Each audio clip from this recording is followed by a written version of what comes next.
नमस्कार। लगभग 500 साल के इंतज़ार के बाद अयोध्या में 5 अगस्त को एक भव्य राम मंदिर के निर्माण की एक शुरुआत की जा रही है। यह कहा जाता है कि आज से लगभग 500 साल पहले अयोध्या में बाबर ने राम मंदिर को तोड़कर उसकी जगह एक मस्जिद का निर्माण किया था। तो यह विवाद बहुत लंबे समय से चला आ रहा था, जिसने कि देश की राजनीतिक दिशा और दशा को बदल कर रख दिया। अगर हम अयोध्या आंदोलन की समय सारणी पर नज़र डालें तो बाबर भारत में आया था 1526 में। 1528 तक उसका साम्राज्य अयोध्या में पहुंच गया था। यह माना जाता है कि उसी समय 1528 के आसपास बाबर ने राम मंदिर को तोड़कर मस्जिद बनाई थी।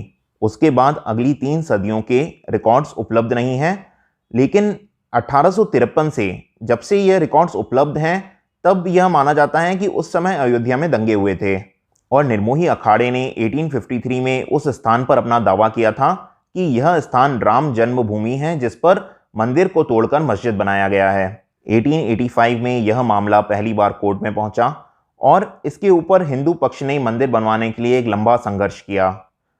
आखिर में 2019 में सुप्रीम कोर्ट ने राम मंदिर के पक्ष में फैसला देते हुए मंदिर निर्माण के रास्ते को साफ किया और अब 5 अगस्त 2020 को प्रधानमंत्री द्वारा मंदिर निर्माण की शुरुआत की जा रही है।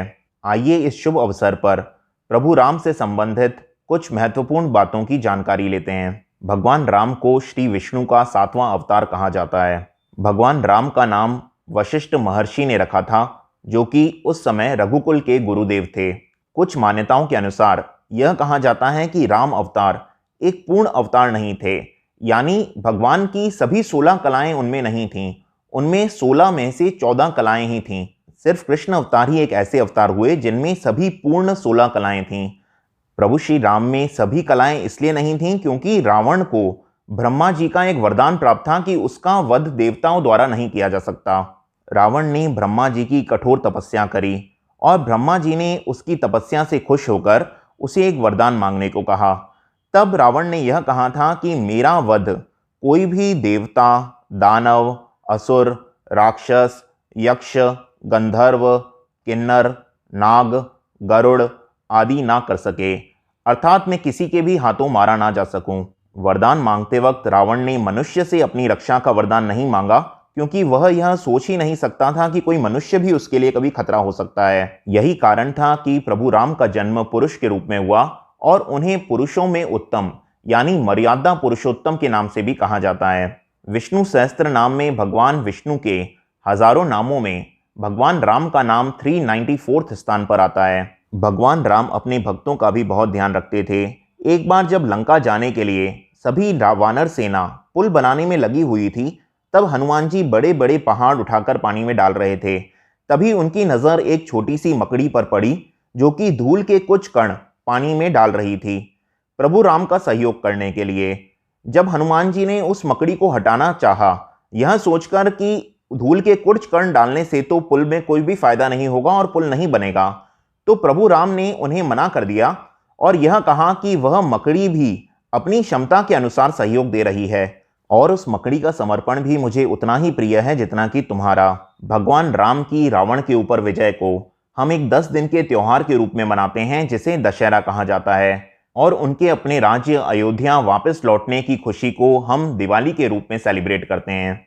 हम सभी ने कुछ पंक्तियां सुनी हैं कि होई है सोई जो राम रचि राखा, को करी तर्क बढ़ावे साखा। लेकिन हम में से बहुत लोग इसके पीछे का प्रसंग नहीं जानते। यह प्रसंग उस समय का है जब माता सती जी ने शिव भगवान की बात पर विश्वास नहीं किया कि श्री राम जी ही परम ब्रह्मा और ईश्वर हैं, और उन्होंने श्री राम जी की परीक्षा लेने की सोची। जो शिव भगवान विश्वास के प्रतीक, सदा सत्य बोलने वाले और समस्त देवों के देव हैं, उनके वचनों पर जब माता सती जी ही विश्वास नहीं कर पाईं, तो शिवजी ने मन ही मन कहा कि यह भी प्रभु राम की ही इच्छा होगी। बिना बात तर्क करके अपनी बात को क्यों बढ़ाएं, और वे फिर से अपनी साधना में लीन हो गए।